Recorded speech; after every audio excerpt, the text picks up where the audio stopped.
most cases. And the key to doing that is making it in small steps. Don't make a jump from a go-kart to a sprint car. Go to a 3/4 midget, go to a full-size midget, then move forward.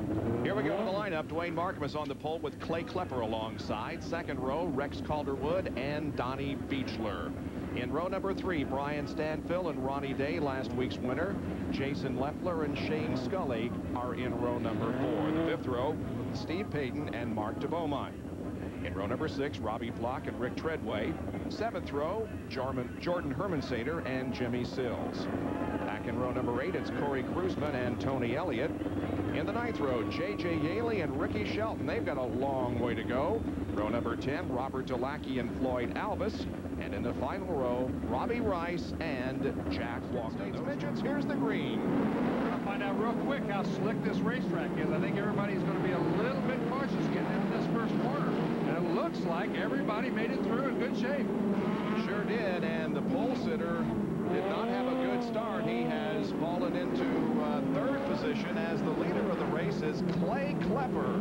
And Donnie Beechler's running 2nd. There's Markham, the pole sitter, who's running 3rd, and now a battle for the lead as Beechler tries to get it away from Clay Klepper, but can't do it there in turn 4. Well, he's taking his time. He's being very, very patient up there. He tried the bottom. It didn't work, so he just fell back. He's going to follow him for a lap or 2. Remember, the top 2 finishers this week here at Bakersfield get automatic seeds in the Turkey Night Grand Prix, which will be held here at Bakersfield on Thanksgiving night.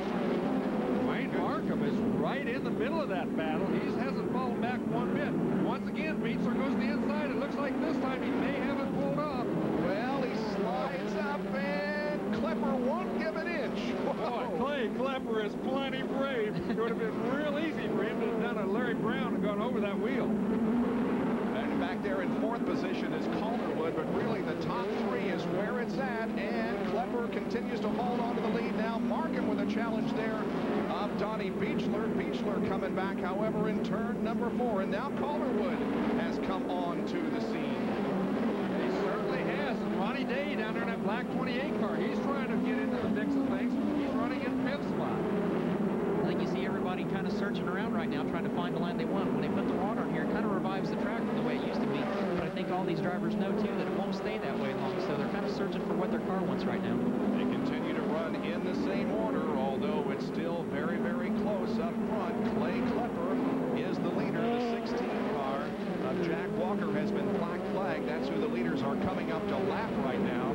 Oh, Klepper gets upside down. The leader of the race rolls over on the backstretch. How about that?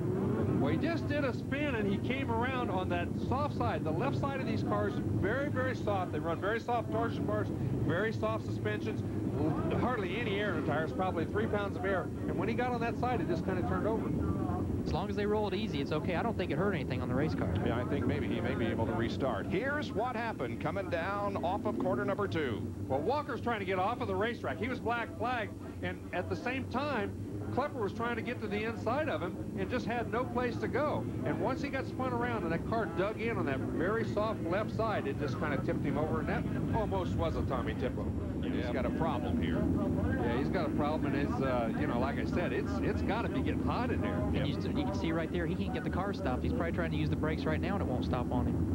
Yeah, he's burned through the brake line already. I mean, that's one of the problems, but that's a tough brake for him. He was running a pretty nice race. He's running right up front, and I know that he didn't want to get off there, but there's no choice at that point. Fortunately, there was a track fireman right there. Yep, Rex, nice job while it lasted, but things like that happen. Well, he's a young guy, and he's got a lot of racing time ahead of him, so you know, I guess I'm the one that's been used to being used to these situations this year and dropping out of races, but he's got a lot of time to make up for it in the future. And he's the son of car owner Dave Calderwood, so he's got a pretty good ride going for him too. Yes, he does. Yeah, he's not going to get fired very easily. Well, as long as him and the 15 car owner don't get together, he won't fire the drivers if they win. Down to Dave. That's got to be a little frustrating. Oh, very frustrating, let me tell you. This car is so great. I think we had a real good chance. These guys are real good racers, and I was feeling real good running up with them. Just stuff like this kills you. When did you figure out what was going on? About right there when I could have had no brakes. We're back green. That's Rex Calderwood, who's dropped out of competition. We are back under green flag racing.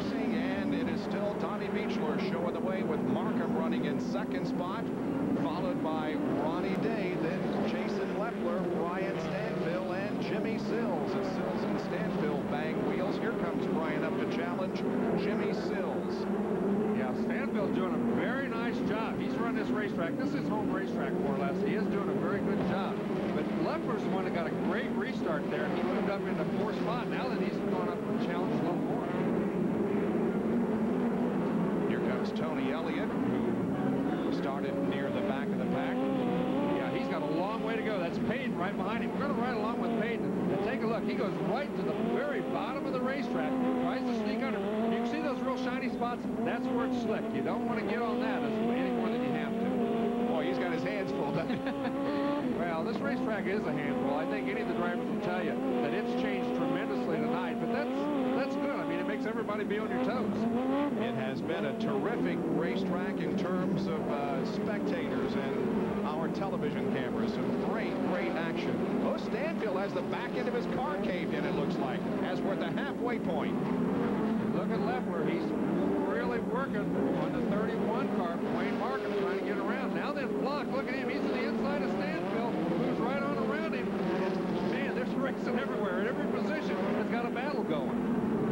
In second position is Ronnie Day. Third is Markham. Fourth is Leffler. In fifth position is Sills. Then sixth is Block, Stanfill, and Shane Scully. Here is Markham and Leffler. Leffler working the bottom. Sills goes for the high side. Well, Sills, remember, an $8,000 bonus from wins if he can get up front. And he has done a pretty nice job moving up. And boy, he's got a couple of fast cars, actually 4 fast cars in front of him. Dwayne Markham's having a great race tonight. I mean, Dwayne is normally a consistent runner, but you don't normally see him challenging for a win here.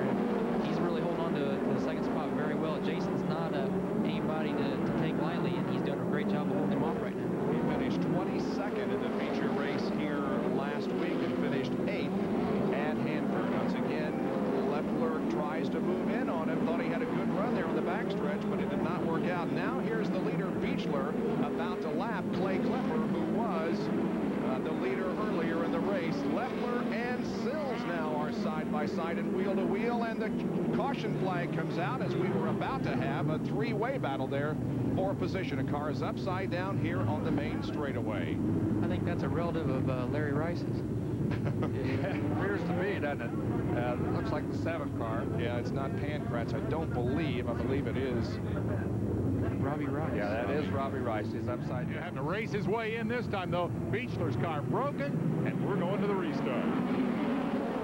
green flag comes out. Here we go once again. Watch out for Leffler. He got that high groove. That is the place to be. That's what Ronnie Day did last year to Jimmy Sills. But this time he makes it work. He slides in, gets too high, and gives Leffler to the bottom. He just cooked it in too hard in turn number 3. The car went up the racetrack, and that was all that Jason Leffler needed to get the lead. And now Jimmy Sills takes second spot. Day loses second, and now is in a battle for third. Well, he's something I think is going wrong with that car. I saw a little bit of smoke coming out of there, and it looks like he's having all kinds of trouble keeping that thing under control as Robbie Block goes around him, and then he's sliding back past him. I think the yellow probably is what's caused it, because you saw him go the first 2 or 3 corners, and the car just was bouncing around like he was catching the ruts in the wrong spot. The yellow can break your rhythm at times, and on the restart, if you don't get back in your rhythm right away, this is what can happen. You can drop back 3 or 4 spots and be struggling to get back on the front. You sure can. There's Brian Stanfill back there a little bit of ways in the back. And there's Sperbensader, who has come back up through the pack. The orange car, that's Tony Elliott. Oh, he goes to the infield to pick up a position there over Markham off of corner number 2. Well, he's running high, low. He's been every place from the infield clear to the highest groove down here in 3 and 4. There's Stanfill and the number 25, the black tail tank. Here's Leffler, who is now well ahead of everybody else, about a full straightaway advantage on second place Jimmy Sills. So Leffler has things going his way tonight. That orange thing flopping around there, that's just a cover that goes over the coil spring on the front of the car. It's not really a mechanical piece. It's nothing to worry about. As the white flag is out, he's only got half a lap to go. Yes, indeed. Jason Leffler on his way to the victory here in Bakersfield in an automatic seat in the Turkey Night Grand Prix. There's the checkered flag. Jason Leffler wins.